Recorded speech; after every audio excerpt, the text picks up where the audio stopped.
Bismillahirrahmanirrahim. Assalamualaikum warahmatullahi wabarakatuh. Kembali di belajar OTKP bersama saya, Lia Amalia.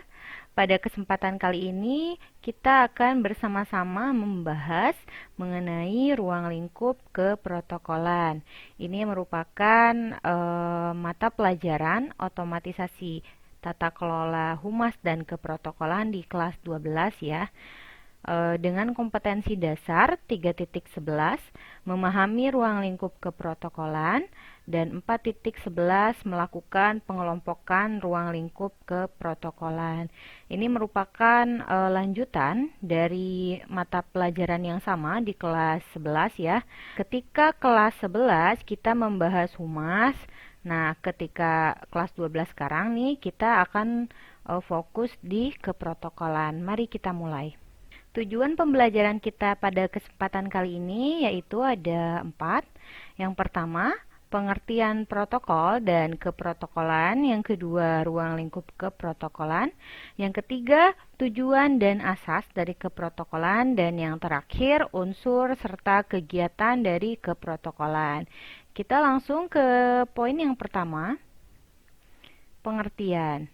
Protokol itu dari bahasa Yunani yaitu protos dan kola, merupakan lembaran pertama yang melekat pada dokumen utama. Sedangkan protokol menurut KBBI adalah suatu peraturan upacara di Istana Kepala Negara atau berkenaan dengan penyambutan tamu-tamu negara dan sebagainya, tata upacara yang secara internasional berlaku dalam hubungan diplomatik ya. Istilah ini tidak merujuk pada manusia atau orang, tetapi lebih fokus di sistem atau aturan. Jadi, protokol itu apa? Protokol adalah kebiasaan-kebiasaan dan peraturan yang berkaitan dengan formalitas, tata urutan, dan etiket diplomatik. Nah, bahkan menurut jurnalis publisis asal Aljazair bernama François Giuliani melahirkan slogan "Protocol is everything" karena saking memang pentingnya si protokol ini. Nah, itu adalah pengertian dari protokol. Selanjutnya, keprotokolan. Apa itu keprotokolan? Merupakan serangkaian kegiatan yang berkaitan dengan aturan dalam kenegaraan atau acara resmi, meliputi tata tempat, tata upacara, dan tata penghormatan sebagai penghormatan kepada seseorang sesuai dengan jabatan dan atau kedudukannya dalam negara, pemerintahan, atau masyarakat. Itu adalah pengertian keprotokolan menurut Undang-Undang Republik Indonesia Nomor 9 Tahun 2010 tentang keprotokolan.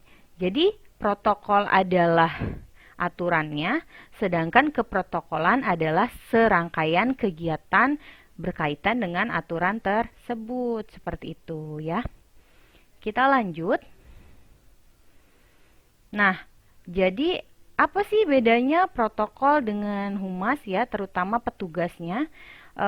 Waktu di kelas 2 kalian sudah mempelajari ya mengenai humas. Nah, sebetulnya ada persamaannya. Yang pertama, sama-sama harus mampu berkomunikasi dengan baik, baik itu petugas humas maupun petugas protokol. Yang kedua, kemampuan berpenampilan yang baik. Jadi harus rapi, harus grooming ya, harus sesuai gitu, pakaiannya nggak tabrak-tabrak dan lain-lain. Kemudian kemampuan menyampaikan pesan yang diberikan suatu instansi atau perusahaan.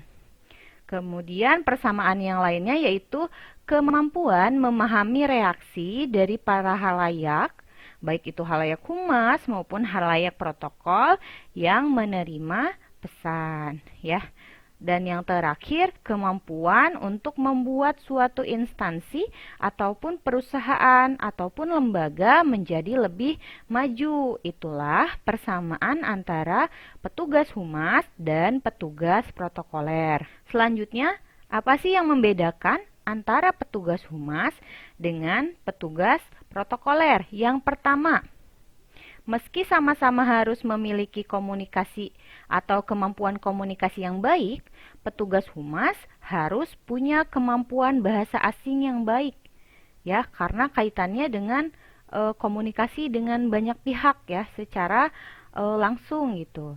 Sedangkan kalau protokol tidak perlu atau tidak harus ya, tidak harus menguasai bahasa asing yang baik. Kenapa? Karena biasanya dalam protokoler itu suatu rangkaian acaranya sudah ada tertulis gitu teksnya. Jadi tidak harus mahir ya, walaupun boleh saja seperti itu. Kemudian untuk petugas humas perbedaannya harus memahami ilmu komunikasi yang berhubungan dengan kemampuan mempromosikan atau mempertahankan citra yang positif suatu instansi atau suatu lembaga. Nah, sedangkan untuk petugas protokol harus memahami ilmu komunikasi tentang tata cara suatu acara, mulai dari persiapan hingga evaluasi. Jadi bedanya yang satu mempertahankan citra, membangun hubungan yang baik, yang selanjutnya harus paham gitu rangkaian-rangkaian acara mulai dari persiapan, pelaksanaan hingga ke evaluasi. Itulah perbedaan di antara keduanya. Sampai sini Ibu harap kalian sudah paham ya. Kita lanjut. Selanjutnya yaitu ruang lingkup dari keprotokolan. Yang pertama ada tata tempat, yang kedua tata upacara, dan yang ketiga tata penghormatan. Tata tempat itu apa? Tata tempat adalah tata tempat berlangsungnya suatu acara disesuaikan dengan jenis acaranya. Sedangkan untuk tata penempatan benda berharga dilakukan berdasarkan fungsi dan nilai historis suatu benda tersebut. Untuk jelasnya nanti di slide selanjutnya ya. Kita bahas secara umum dulu. Kemudian yang kedua yaitu tata upacara, merupakan aturan untuk melaksanakan upacara dalam kenegaraan ataupun acara resmi. Nah, yang ketiga, tata penghormatan merupakan aturan untuk melaksanakan pemberian hormat ya bagi suatu pejabat negara, pejabat pemerintahan, perwakilan negara asing, dan atau organisasi internasional serta tokoh masyarakat tertentu dalam acara kenegaraan atau acara resmi. Kita lebih bahas detail mengenai tata tempat ya. Nah, tata tempat ya, tata tempat atau presence dari bahasa Prancis artinya didahulukan.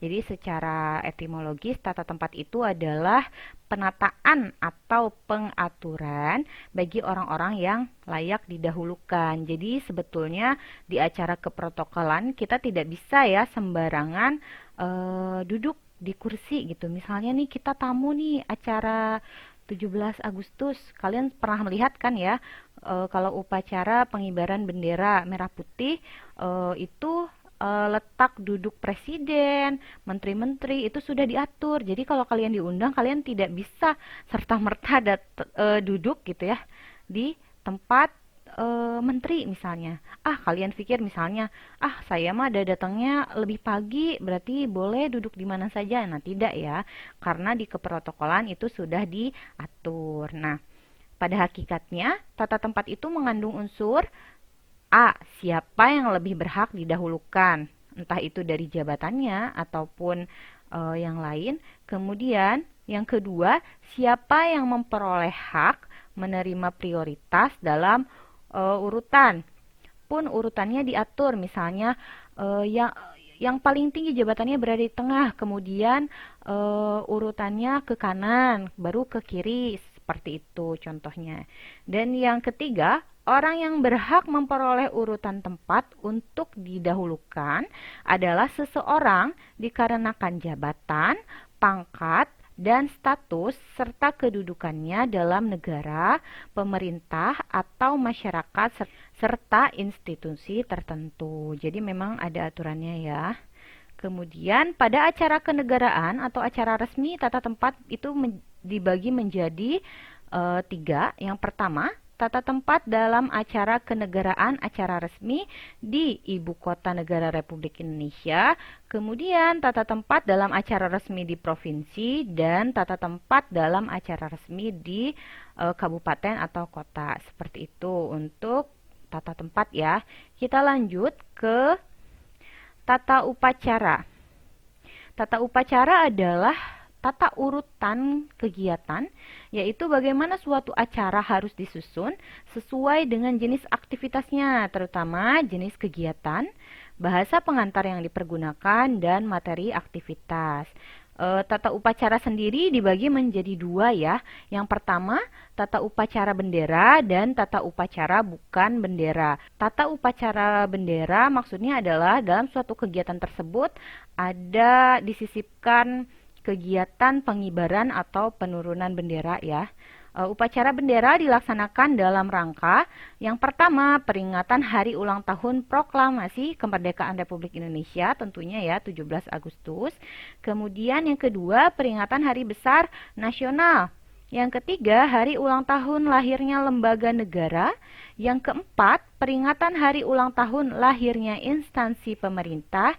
Dan yang terakhir, hari ulang tahun lahirnya provinsi dan atau kabupaten kota. Jadi seperti itu, harus disisipkan kegiatan pengibaran bendera merah putih.